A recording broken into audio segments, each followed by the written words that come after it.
Betting app తో call centre నిర్వహిస్తున్న ముఠాను పోలీసులు అరెస్ట్ చేశారు.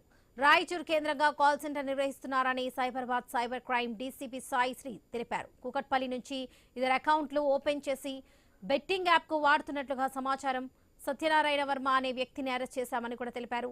వైన్స్, కల్లు కాంపౌండ్ల వద్ద లేబర్ నే టార్గెట్ చేస్తూ వాళ్ళ ఐడీలతో అకౌంట్ ఓపెన్ చేస్తున్నారని తెలిపారు. ఇక ఇందులో బ్యాంకుల రోల్ ఎంత వరకు ఉందో ఎంక్వైరీ చేస్తున్నామని కూడా తెలిపారు. 100 అకౌంట్లు గుర్తించి అందులో 14 లక్షలు సీజ్ చేశామని తెలిపారు. సుపగో వెబ్సైట్ ద్వారా బెట్టింగ్ యాప్లు నిర్వహిస్తున్నారని, వారి నుంచి 2 ల్యాప్టాప్లు, 30 మొబైల్ ఫోన్స్, 32 చెక్ బుక్లు, 23 ఏటీఎం కార్డులు, 48 సిమ్ కార్డులు స్వాధీనం చేసుకున్నట్లుగా డీసీపీ తెలిపారు.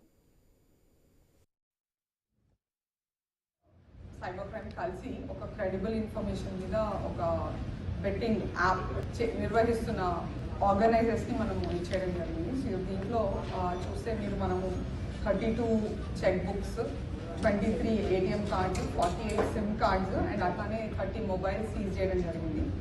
దీనిలో మనం ఫస్ట్ దీంట్లో ఇద్దరిని అరెస్ట్ చేసి నిన్న పంపించడం జరిగింది. అండ్ ఫర్దర్ ఇన్వెస్టిగేషన్లో ఈరోజు రాయచూర్ నుంచి ఇంకో ముగ్గురిని తీసుకొని వచ్చి ఇచ్చేయడం జరిగింది. సో లిటరల్గా అంటే బెట్టింగ్ మీద కాల్ సెంటర్ నడుపుతూ నిర్వహిస్తున్న వాళ్ళని మనం అరెస్ట్ చేయడం జరిగింది.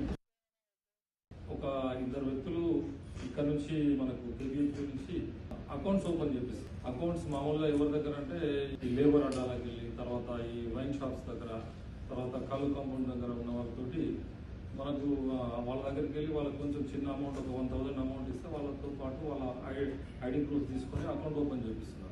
ఈ అకౌంట్ని ఈ రాయచూరులో ఎవరైతే మనకు దొరికినారో ఆ రాయచూరు వాళ్ళకు అకౌంట్ నెంబర్లు, అకౌంట్కి సంబంధించిన డీటెయిల్స్ అన్ని కూడా పంపడం జరుగుతుంది.